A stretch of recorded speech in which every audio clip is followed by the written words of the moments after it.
Thank you. Okay, let's get going then. This is an OAUTH interim meeting. This is November 2nd. So because we have a long list of people that probably this is their first time attending an IETF meeting, I just want to take a minute here to talk about the note will. For the IETF, this note will applies to those interim meetings, meaning that you agree that you will follow the procedures that the IETF put together around participating in the IETF. And also you have to comply to the patent and patent disclosures, and to understand that anything that you say or contribute right now will apply and take be recorded and maybe also posted in public, right? So make sure everyone that you understand this and make sure you understand this before you contribute anything to this discussion. So that's that note well.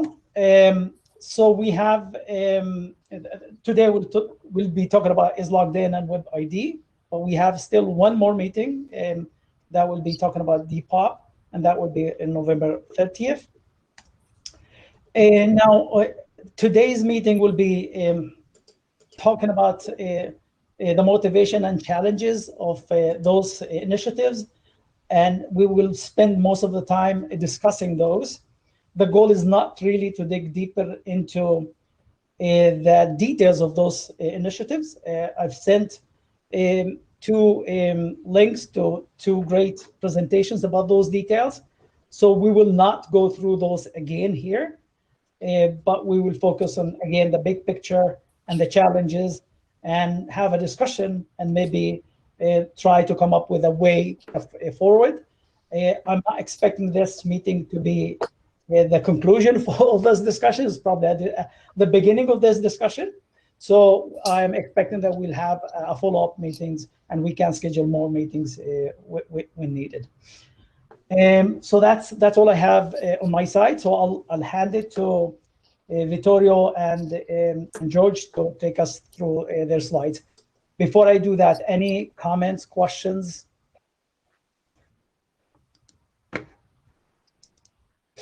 Okay, Vittorio, it's yours right now. Should be able to share. All right. Can you see my enormous desktop? Yes, we can. All right. Perfect. Thank you, Rifat. Buongiorno, everyone. Vittorio from OAUTH, presenting with George from Verizon. As Rifat mentioned, our goal here is really to elicit the discussion rather than educate. However, we will still give an ultra quick glimpse about the meat of the things that we are discussing.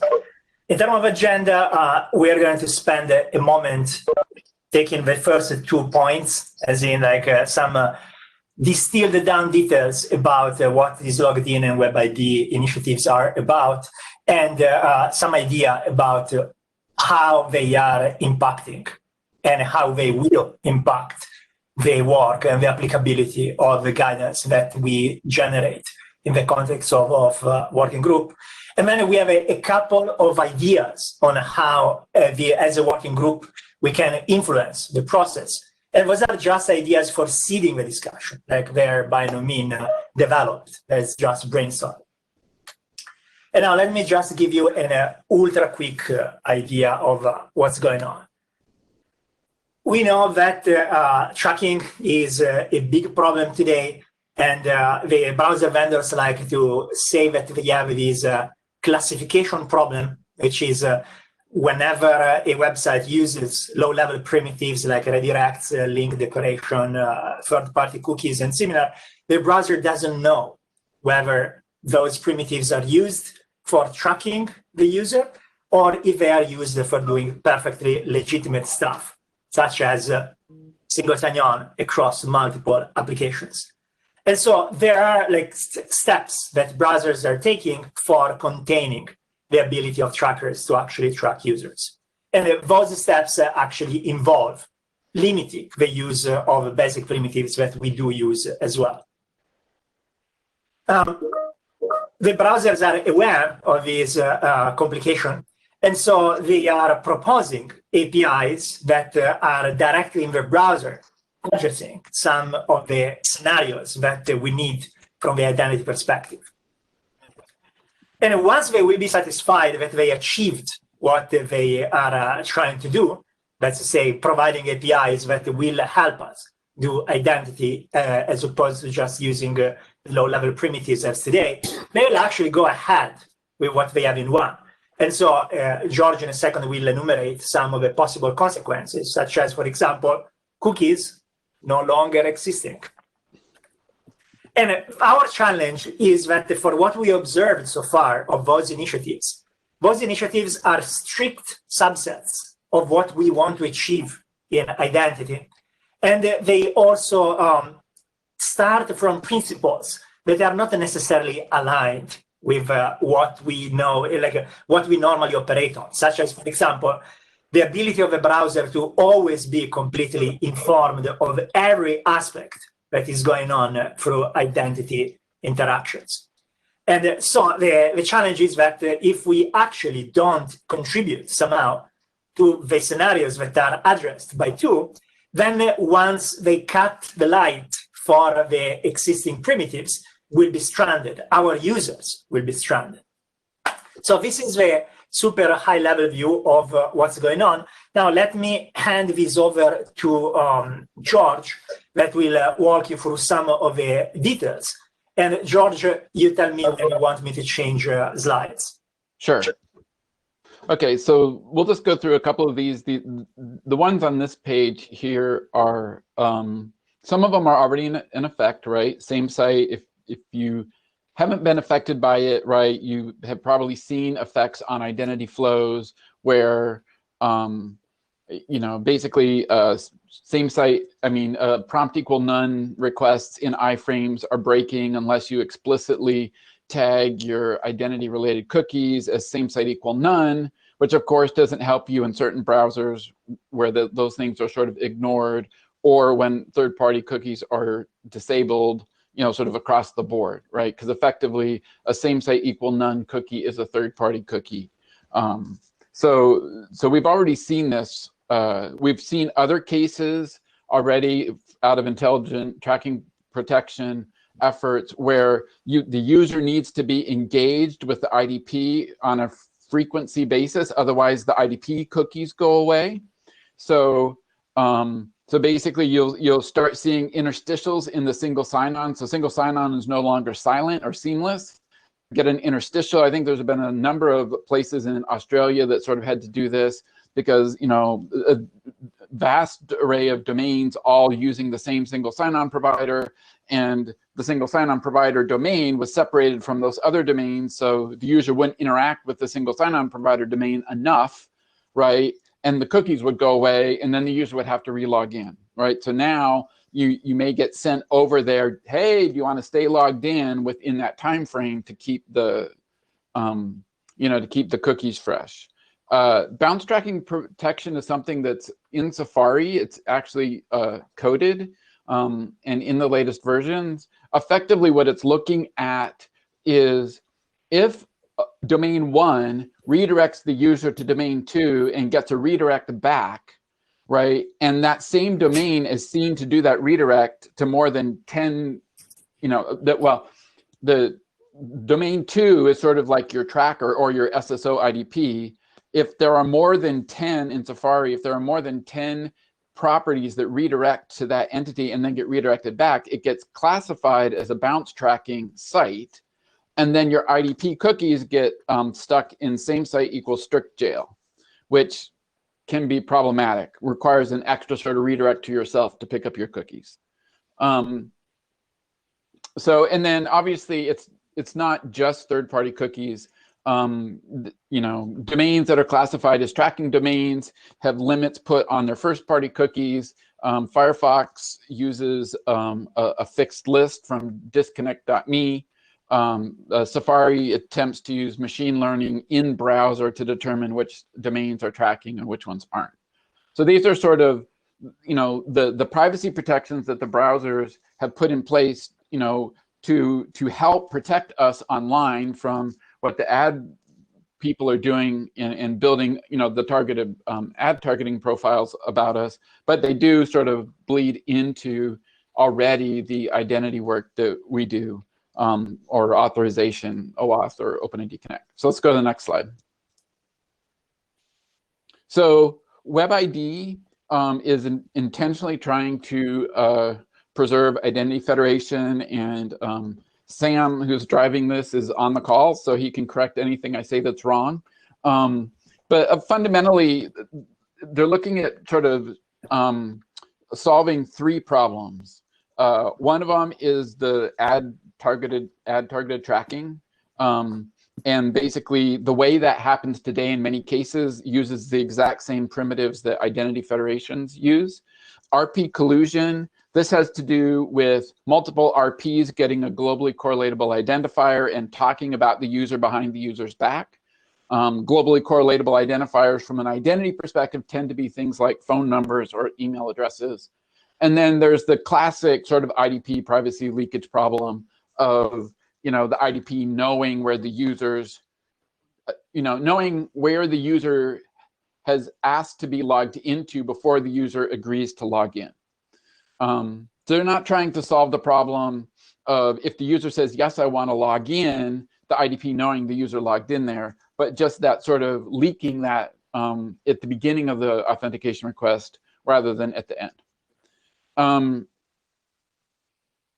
The focus, as far as the primary focus, that drove the initial sort of proposal or explainer is sort of a normal consumer on the web, navigating the web, accessing content and services that they're interested in. There have been a number of issues added, academic issues, what I'm calling first-party SSO, which would sort of be that case in Australia where you got multiple domains, but all using a single identity provider. I think there's small business, there's enterprise, there's lots of other use cases, and this gets to what Vittorio was talking about earlier, which is we need to expand the set of use cases that need to be solved from an identity perspective in the way that identity is used on the web today. And that link at the top is the link to the WebID explainer, and from there you can get to all the issues and contribute as you'd like. Next slide. So is logged in is basically a proposal from Apple, and again, link there if you want to go read the explainer. In a nutshell, what they're looking for is the browser to have a state of user A is actively logged into domain B, and then user A logged out of domain B. So it's really trying to just sort of maintain this state, this bit of is the user logged in there or not. And they have a proposed API and whatever. The things that, and they have some proposals for federated authentication. I would highly recommend people to go read that section and see if you interpret it the same way I do. The way the federated login section of the explainer works is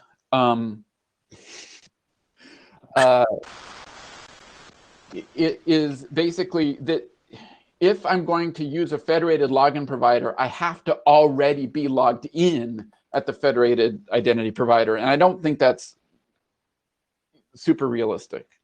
The key things I think on for us from a scenario perspective really relate to this aspect of clear local storage and cookies on logout. So the explainer explicitly says a user who explicitly logs out should clear all website data for the website. And there's two problems on this from an identity perspective. One of them is if you're just, if you're an identity service and you deploy on the domains, you deploy in the domain, so it's login.mycoolsite.com, right? Then when the user logs out, it's likely mycoolsite.com data is cleared, which probably has a whole bunch of other stuff in it that's useful for first-party tracking that isn't related to authentication. So it's unclear, if they're going to just clear the one cookie that was the authentication cookie, but the explainer basically says they want to wipe all the data. So I think that's one problem. The second problem is today, right, we leverage the mechanisms we have to establish trust for a given user using a given browser against a given, relying party to log in, tends to be cookies. So if you wipe the cookies, you effectively put the user back in the untrusted flow. And almost always the untrusted flow is much more annoying to the user than the trusted flow. So, how do we maintain the sort of trust scenario if that access mechanism goes away? The other thing about is logged in is the only ones that the browser will treat as sort of like being the browser knows that the user intentionally logged in are ones that basically use a mechanism the browser can validate.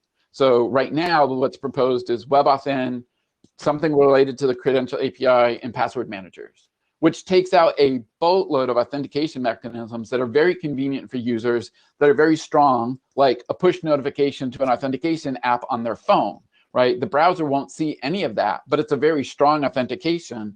And so I think that's another area where, we have to sort of figure out how do we help in this scenario browsers to know that that's a trusted, mediated, user-intended, strongly logged in account, even though the browser saw nothing of the authentication. So I think that's it for those two. All right, great. Thanks, George. Now, first thing, we know that these things affect more stuff that is upstream to us, so identity. As a working group, we normally operate under the assumption that a session is in place, and a lot of the mechanisms described here pertain the session rather than, but so it's just like if we are downstream a river and someone is polluting it closer to the source, we still suffer. So I think that it's useful for us to consider whether we want to do something about it, whether we want to try to influence the course of this. And there are a couple of macro areas that we identified. One is just use our classic playbook, which is there are working groups that describe this, for example, is logged in the privacy working group in W3C.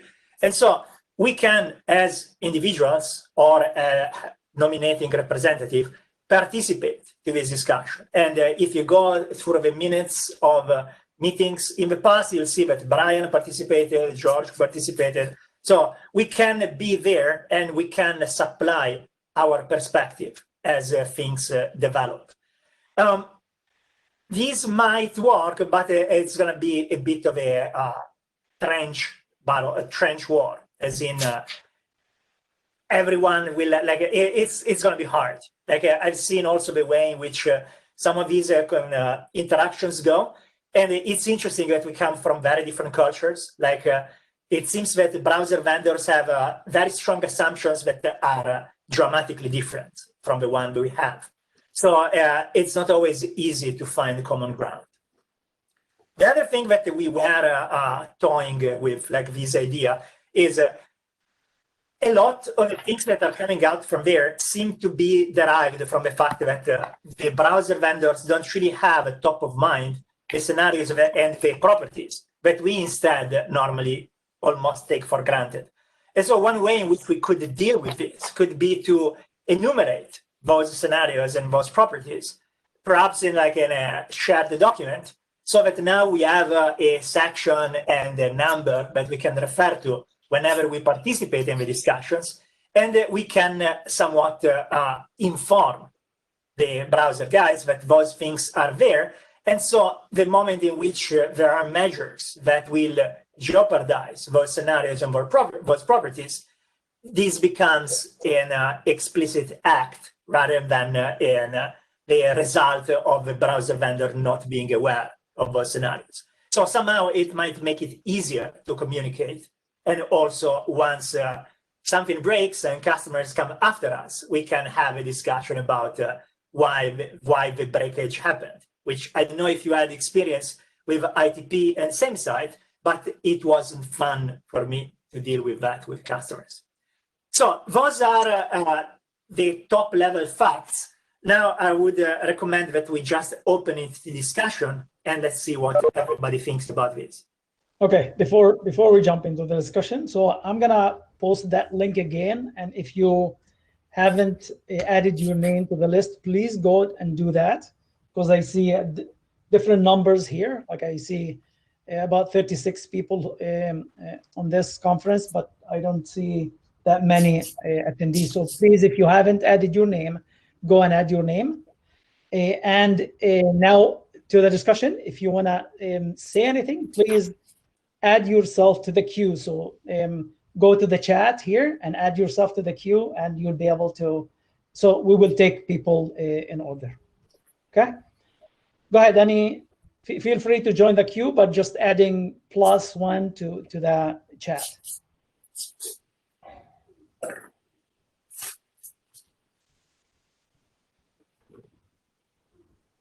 Anybody has any thoughts, any comments, any questions? Okay, Brian, go ahead. Not very profound, but I did want to correct one thing. Vittorio said that these are working groups within the W3C. They're actually community groups, which I don't fully understand the difference thereof. But I know one important thing is that they are not encumbered by the same kind of membership qualifications that full-blown working groups are. So, like, because they're community groups, anyone can join, I think. That's correct.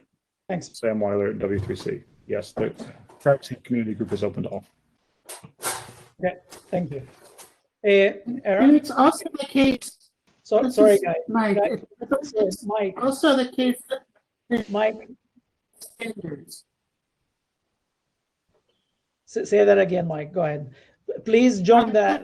I believe it's also the case that community groups cannot create standards.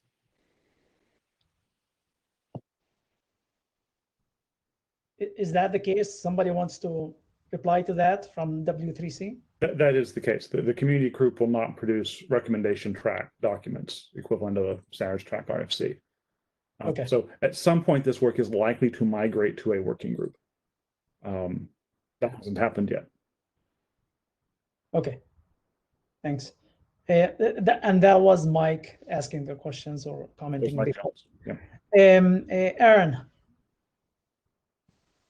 Yeah, this is Aaron. I was going to clarify that as well, but Sam did a great job. The community groups are, I've gone through a couple of these myself as well. Community groups are the sort of unofficial place where anybody can form one, anybody can drum up interest, and it's kind of done under the W3C umbrella, but it doesn't really have any official standing as far as rec track stuff goes. But a lot of the times that work then does get rolled up into a working group, which is part of the formal membership and can then produce rec track documents. So it's, that's where this work is happening right now. It does likely mean it will roll up into one of the formal working groups in the future. Okay. George. I also, I also wanted to just say, as far as these options go that Vittorio laid out, I do support the idea of putting together a document listing the features that you know we all use that apparently the browser vendors are not super aware of. I think it's a great idea. Okay, thanks, Aaron. George.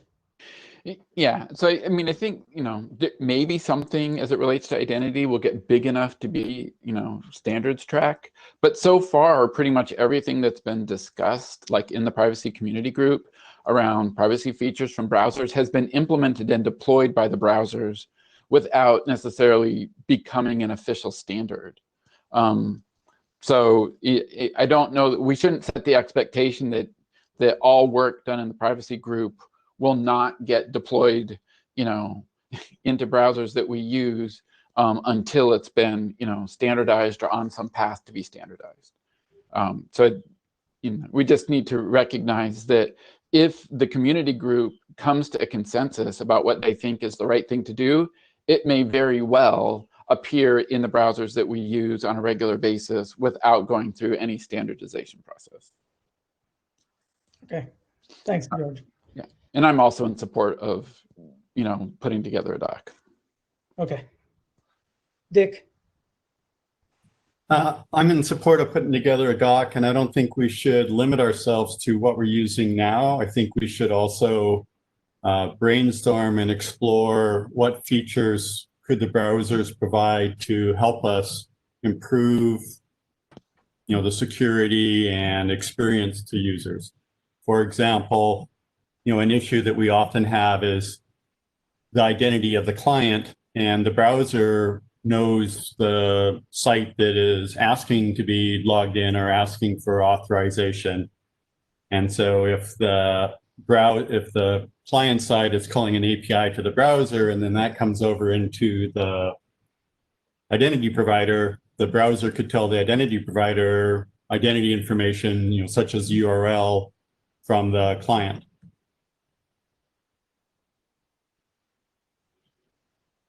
Okay. Thanks, Dick. Sam? So while I like the idea of a document, let me also just encourage dialogue. The people that I see involved here mostly come with an engineering background. And, I'm used to having these hallway conversations at the IETF. If someone doesn't understand it, and you go spend a half hour with them and they understand it better. And maybe you have to spend another hour with them and they understand it even better.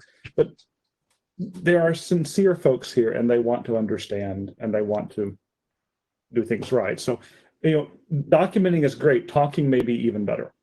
And I noticed that Sam Gatto, one of the proponents, is here with us as well. So, right, some of the people we need to talk to are here with us at the moment. Oh, and obviously that's the reason we are having this discussion here. But I think a document will make sure that everyone is on the same page and we are not talking past each other, right? So it's very useful. So, but yeah, we'll take in Sam. Jeff, you had some comment in the chat there. Do you want to talk to that, or are you satisfied with that with that comment there? You want to add anything to that? No, thanks. Okay, thank you. Vittorio. Yeah, I wanted to also clarify an aspect that perhaps didn't come across, which is we've been having this dialogue. Let's say that Sam has been extraordinarily open, and we've been going back and forth many times and explored many of those aspects. However, some of these things are like, sometimes I believe that during our discussions, we land on places where we seem to have really fundamentally different assumptions, which is why I believe that having a document of an artifact of some kind might make some of those things more solid, more evident. Otherwise, some of these things just get lost. But definitely, most definitely, the dialogue and the mutual understanding is what we've been trying to achieve. This is just like moving things up to the next level. Okay, thanks, Vittorio. I see more and more support to the document, which is great. Dick. Yeah, just on the document, obviously, I think we're all in favor of it, but it also enables us as a community to get rough consensus on what features we want, as opposed to, a bunch of one-on-one point opinions, and there isn't really consensus on what we want. So if we have a document, we've got clear consensus on the features that work, what we need, etc. And then we can be much more organized as we chat to other people. Okay, thanks, Dick. Yeah, Jeff. Yeah, I just wanted to comment that I do think it's also really important that even in the places where we identify that we need to, we do need to make changes, and we do need to accept some of these new restrictions and everything for user privacy. We also need to be really sure that there's going to be a clear migration path, particularly for any long tail RPs that are out there. My group in particular interacts with a lot of very long tail interactions, and I can see having problems with migrations that might come out of this sort of thing. That a clear migration path from the browser vendors and from the W3C working groups or community groups and potential working groups becomes very important in the future. Yeah, good point. Vittorio. So if we actually wanted to go ahead with a document, then I think that the same problems will be voiced by other communities in the identity space. Like I'd argue that OpenID is even more impacted than us. In fact, if you look at all those proposals, they all talk about establishing the session, which again, as I mentioned earlier, we're a bit downstream. And I don't think it's very efficient for every group to come up with their own system. So I don't know if there is a precedent, but like I'm wondering whether it would make sense to make a pan-group effort in which OpenID, Kantara, and these other people that are as affected as we are or more, we can actually band together with them. Like I don't know what are the bureaucratic administrative implications, but I just wanted to bring this up. So I want to a little bit understand this. What do you mean by bond together? Like there is nothing that will prevent anybody from joining those calls and contributing to any document on a work group document here. Like what, did you see more than that? Like what is it that you meant or have in mind here? So what I mean is, and again, sorry if I'm not yet very clear on how the mechanics of a working group works, but what I mean is the same call that we are having now, I think we are likely to have a similar call with the OpenID Connect people. So if this document needs to live under some umbrella, like, so first, are we fine with collaborating with others, or are you saying that we should tell Kantara and OpenID, if you want to participate, join the OAUTH working group? Like I'm thinking more in terms of the mechanics of how to put this document together, making sure that the identity community has a voice. We are a part of the identity community, but we are not the entire thing. Yeah, absolutely. The goal is not like we're happy to communicate or collaborate with anyone, any other community or groups. We will probably have to discuss those like the ways to do that later on. But yeah, absolutely, it's not, we're not exclude. We're trying to exclude anybody here, right? So the more the better, right? For sure. Okay. Anything else, Vittorio? That's it. Okay. George said academic research communities as well. Yeah. Okay. Yeah. Okay. Vladimir. David. Okay. Okay. Anybody has any comments, thoughts beyond what we've discussed so far?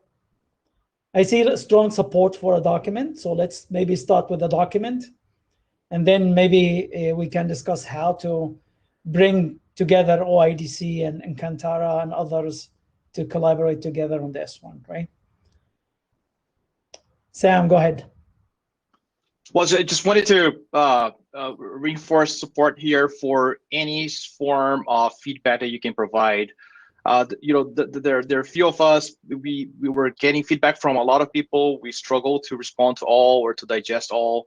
We know that identity is a large world, and it's not our intent to ignore feedback. And so we'll take that as a gift. So if you prepare a doc to us, we will take that as a gift. We'll take feedback as something that we'll digest meaningfully. As far as format or how that gets done from a process perspective, up to you to decide. Whatever works best for you all. If you invite me to some of these, I would love to come and have some shared ownership of this, so that maybe increases the chances that we'll have a higher chance of converging. So I also wanted to just kind of like give you the sense of just my only ask is that you remain open-minded, and that you understand what the privacy atmosphere is today, and the context in which browsers are coming from. So as much as we, you're also digesting the other side of the equation here from a privacy perspective, and you're internalizing that. And our goal is to preserve federation, but the parts that federation that are within what one would want from a privacy perspective. And so as long as we can have a reciprocal or a two-way conversation, I would love to help as much as possible. So +1 to the effort to produce a doc, +1 to organize. Invite me to those meetings whenever you feel like I'm going to be constructive. Don't invite me whenever you don't feel like I'm going to be constructive. But yeah, as soon as you have anything that you want to share or include us, would love to come and learn from you all. Yeah, and just to make it clear, the IETF process is open to anyone. Anyone can join, anyone can look at the discussion, recording, whatever meetings, document. There is nothing that prevents anybody from joining those calls, right? So just to be clear, like, I'm not familiar with other organizations. I think there is more restrictions there. IETF is wide open, so you're welcome to join anytime. Yeah, so we're not trying to hide anything here, right? So just to be clear. Okay, anybody else has any comments, questions? I think clear support for a document, so that's probably the way we're gonna go. Any further comments, questions, clarifications need to be done at this stage?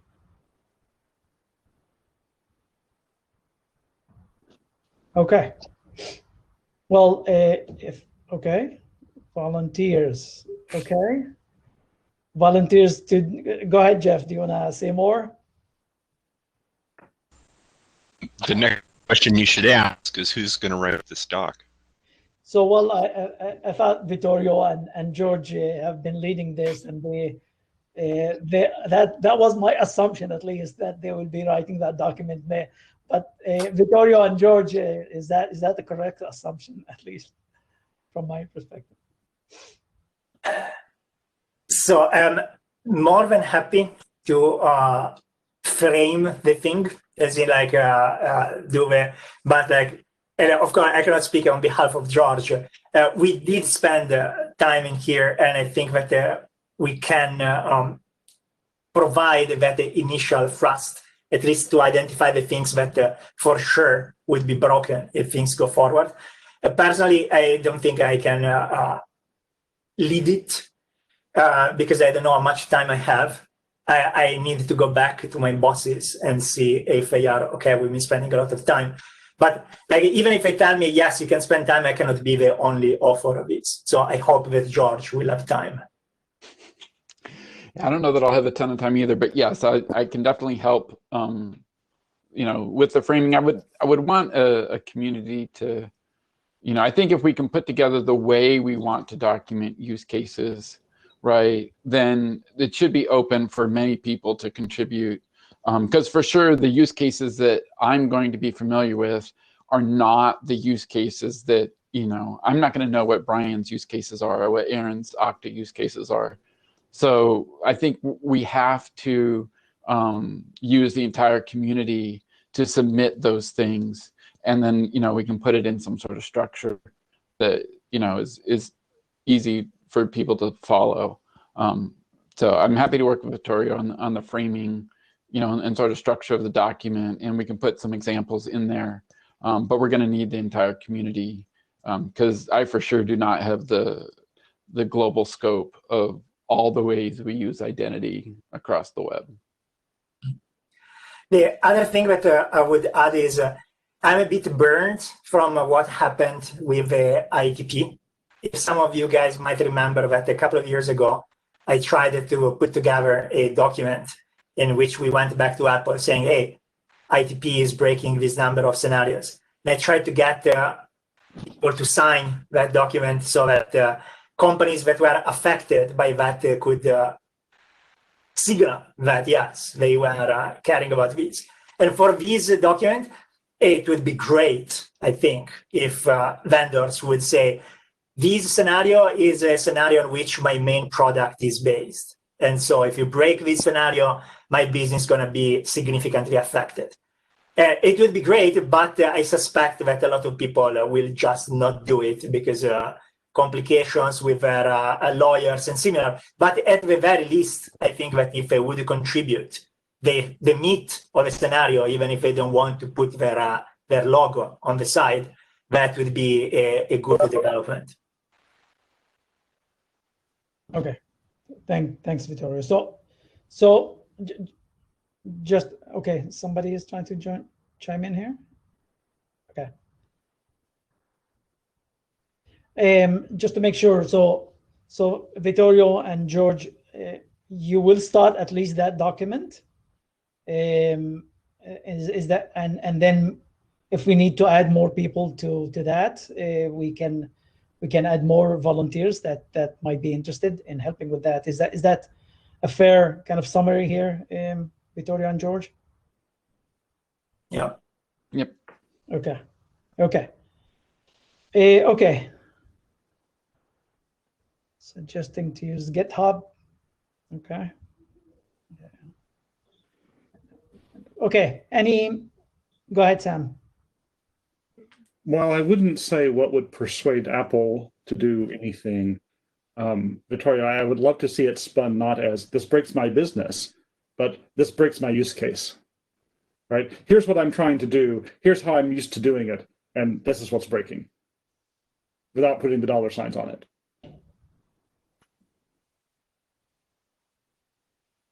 Go ahead, Victoria.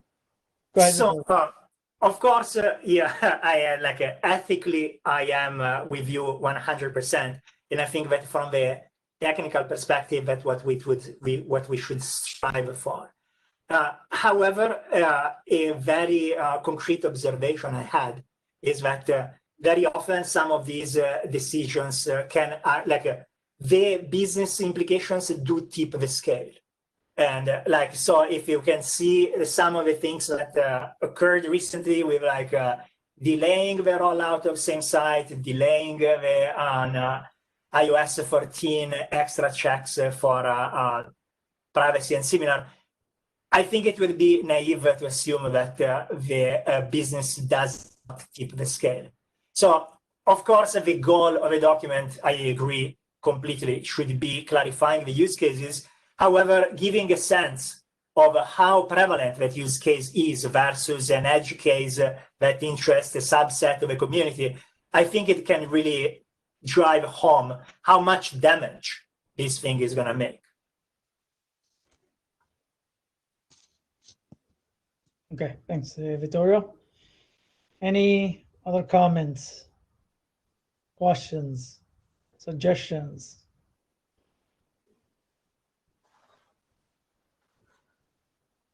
Okay. Okay, I don't see any other people in the queue here.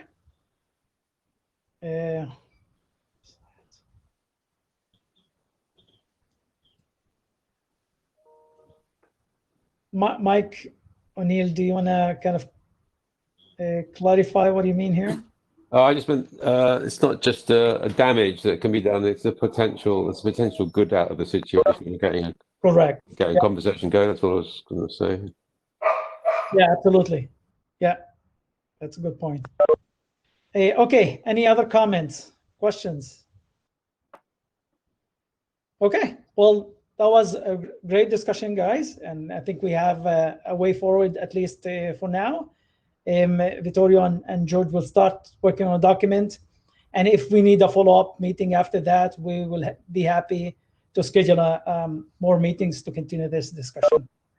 Thank you all. I appreciate your time, and see you around. Thanks. Bye. Bye. Thanks, everyone.